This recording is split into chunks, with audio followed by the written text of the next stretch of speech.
Vous faites semblant avec les phrases du genre. J'ai un faible pour les enfants de la rue. J'ai les larmes aux yeux quand je ne vois que voter. Mais à la première vue de ces enfants, votre premier réflexe c'est la peur. Le second réflexe c'est le dégoût. Et le dernier réflexe c'est la fuite. Hypocrite, menteur, bande de lâches.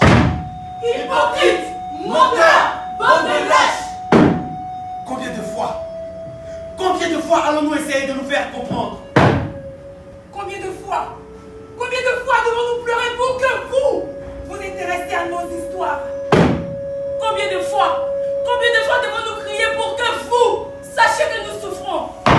Combien de fois devons-nous souffrir pour que vous ouvrez les yeux?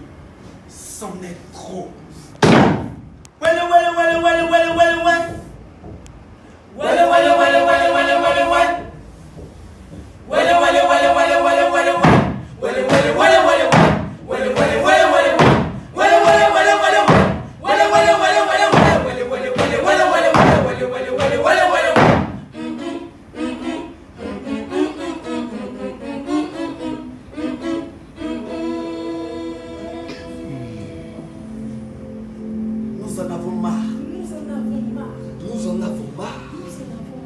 Nous en avons marre. Nous n'allons plus jamais nous laisser faire. Nous allons nous faire entendre coûte que coûte. Tant que les commerçants, les jeunes, les adultes.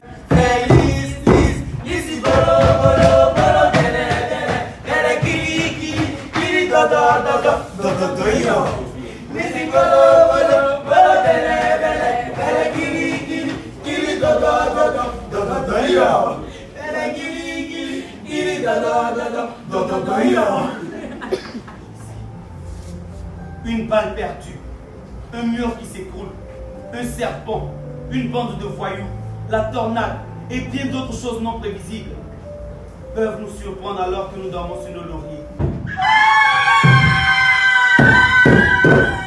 Un grand bruit, hurlement collectif. Je crus d'abord qu'une branche venait de se briser dans les cimes des arbres. Instinctivement, je regardais en arrière pour savoir ce qui se passait en réalité. Le tronc d'arbre sur lequel j'avais laissé mes frères roulait sur lui-même comme s'il avait été poussé par une machine. Au fond d'un trou, sur une grosse pierre, il y avait du sang. C'était le sang de mes frères. De loin, j'aperçus la robe noire de ma petite sœur Marie et la culotte de mon petit frère Emmanuel, alors que le tronc d'arbre achevait sa course dans le fleuve. Paralysé, je n'ai pas pu bouger tout de suite. On aurait dit que quelque chose de déterminant me retenait là. Et tout à coup, ces choses me propulsaient vers l'avant. Je me suis donc mis à courir à toute vitesse, à courir à toute jambe en hurlant. Non! Non! Non! Non! Mais c'était trop tard. Emmanuel et Marie venaient de se faire broyer par le tronc d'arbre. Leur corps était aplati contre la grosse pierre. En les atteignant, j'ai glissé dans leur sang et je suis tombé. Alors j'ai éclaté au sanglot. Ma voix n'arrivait plus à sortir de ma gorge. Mon Dieu! Quel mal t'ai-je fait pour lequel tu me punis de la sorte? Tu m'arraches ma mère. Tu fous mon père en prison. Tu le livres à des personnes dont les cœurs battent à droite. Et aujourd'hui, mon frère et ma soeur, que tu m'arraches. Non, mon frère. Je ne veux pas rester seul. Je ne veux pas rester ici seul.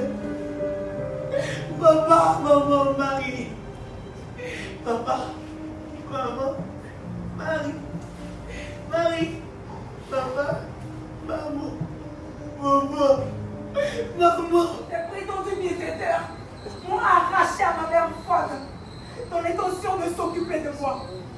Mais dès que leur orphelinat avait failli, ils m'ont laissé seule dans la rue, sans aide ni soutien, et sans connaître ma mère. Est-ce de ma faute?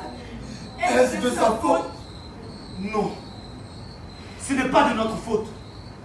Nous avions des rêves. Nous avions des rêves. Nous avions des rêves. Nous avions des rêves. Nous avions des rêves, nous avions des rêves, nous avions des rêves, nous avions des rêves.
Vous insultez ces enfants de la rue, tout en ignorant que vous auriez pu être à leur place.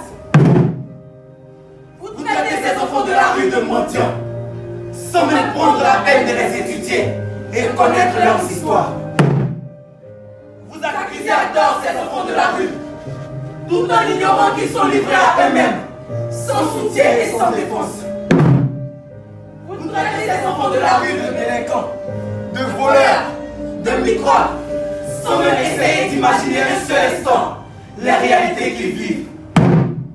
Vous êtes riches, vous avez de belles voitures, de grandes villas, mais vous préférez tendre les miels à ces enfants au lieu de chercher à les faire sortir complètement de cette vie de misère. Pensez-vous que vous êtes trop juste? Vous n'êtes que des égoïstes.